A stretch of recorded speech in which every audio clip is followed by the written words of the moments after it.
E aí, beleza? A aula de hoje a gente vai ver um pouco sobre fissão e fusão nuclear. E a gente vai entender melhor o que é esse fenômeno. Vamos lá para o quadro e dar uma olhada nisso?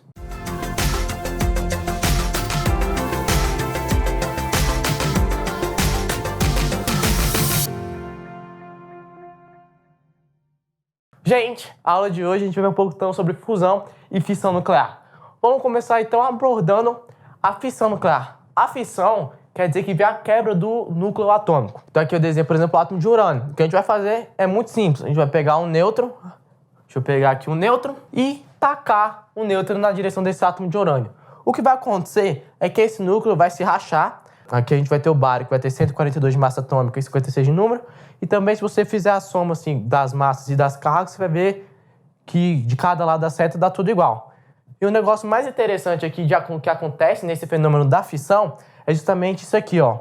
São liberados 3 ou 2 nêutrons, dependendo do caso. O que isso quer dizer? Quer dizer que toda vez que o núcleo se quebra, a partir desse nêutron, a gente vai ter 3 novos nêutrons saindo, justamente para fissurar outros núcleos.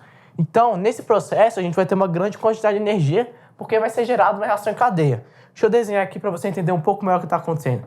Aqui a gente vai ter um nêutron sendo atirado contra um núcleo de urânio. Esse núcleo vai liberar, nesse nosso exemplo aqui, 3 nêutrons.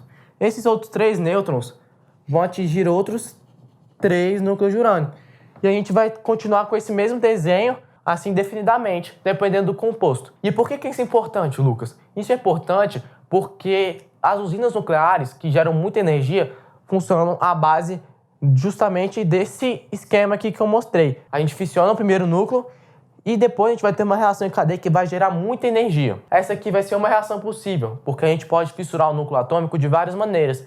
Então existem várias maneiras de partir esse núcleo. Então podem ser vários elementos daqui e também pode variar a quantidade de nêutrons que saem desse núcleo quando ele é fissurado. Isso aqui é muito usado, além de usinas nucleares também, para funcionamento de bombas atômicas, o que não é uma coisa tão legal assim, certo?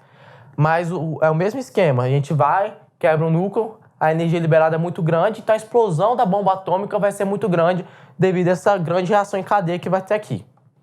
Agora a gente vai falar um pouco de fusão nuclear. O que é a fusão nuclear? A fusão vai ser quando 2 átomos, normalmente pequenos, vão se juntar para formar um átomo maior e mais estável. Então aqui eu desenho 2 átomos de hidrogênio, beleza? Esses 2 átomos, justamente o processo que ocorre no nosso Sol, eles vão se juntar para formar um átomo de hélio, como está escrito nessa reação aqui.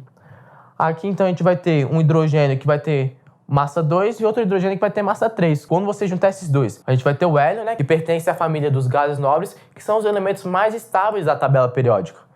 Com isso também a gente vai ter um nêutron e também a gente vai ter uma grande quantidade de energia, mais energia ainda do que a gente teve na fissão. O processo de fusão é muito importante para a gente porque é o processo que ocorre no nosso Sol. E o Sol, né, dita tudo o que acontece aqui no planeta, tudo gira em torno do calor e da luz do Sol. Com isso, então, a gente entendeu um pouco de fissão nuclear, que é a quebra do núcleo, e fusão nuclear, que é a junção de 2 núcleos. E com isso, a gente encerra a nossa aula de hoje. Na próxima aula, a gente vai falar um pouco sobre a teoria do Big Bang. E eu conto com a sua presença, hein?